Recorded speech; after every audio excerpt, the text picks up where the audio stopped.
Much has been said, and I tend to agree up to a point, of course. I think that, and I will link the discussion to what we heard yesterday, so the future of Europe. And for me, the future of Europe is something that is very, very linked to the future of how we are going to treat the energy transition, which is a transition. It's not something that is going to happen in 1 day or 1 week or in 1 year, yet needs to be very well planned. And the fact that as of today, I feel that there is no yet a consensus on the benefits of the energy transition, which is a pivotal project that could unite even more Europe and to make us make this next level of integration. And maybe this is why this subject is very much under the radar of the populistic or the nationalistic or the sovereign, let's say, political parties, because it's really something that can improve our well-being as citizens and for the next generations. And yet still we speak of this as a pure cost and not as a development investment opportunity, which is puzzling somehow, because we have some facts, we have some data that shows that, for example, the countries in which there was a huge deployment of renewables and there was a massive investment in networks, they have today the best electricity price in Europe. Spain is an example. Which means that, okay, I will not make the case of investing more in renewables, is a no-brainer, hopefully, those days. But I will make the case of investment more in the grids. And again, here we have some facts, because at the end of the day, energy transition will be a movement of increasing the level of electrification in our daily life down the road, yet it needs to be planned. So the fundamental question is, where does Romania want to be in 2030? Not the 31st of December 2029, okay? And we need to take some hard conclusions.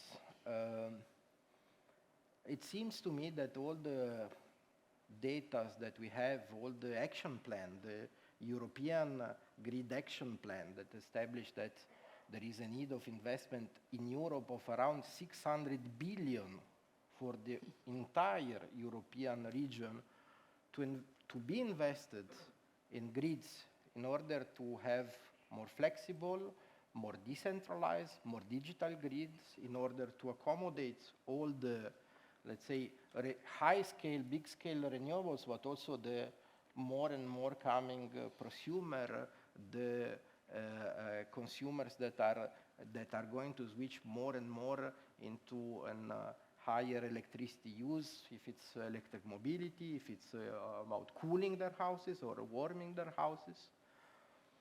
We foresee an investment in Romania of around 15 billion euros up to 2030.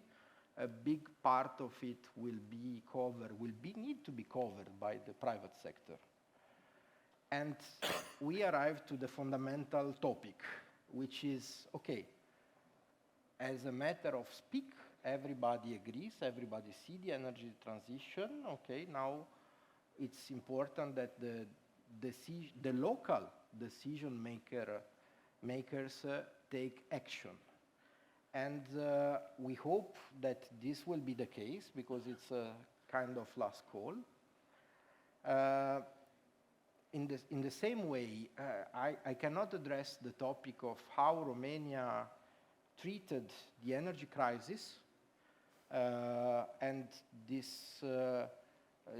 the previous government, by design, created a scheme that was hurting the private sector mostly the private sector, while 80% of the power generation is still owned by the state. So, and now this private sector is called to invest in effort that is of a huge scale to prepare the grids for the future, not in their own interest, because there is another thing that needs to be overcome. Usually, authority thinks, moreover in electoral years, that when they create or they refurbish regulatory framework, if it's positive one, is only positive for the companies and not positive for the for the citizens. And this is something that is very much embedded in many slices of the Romanian public authorities.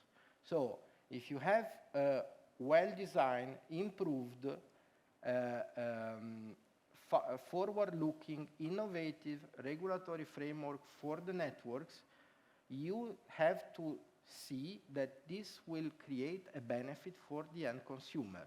It's not something that you can address continuously, like it is putting money in the pocket of operators. These are money that are going to be invested in grids for the benefit of the consumers.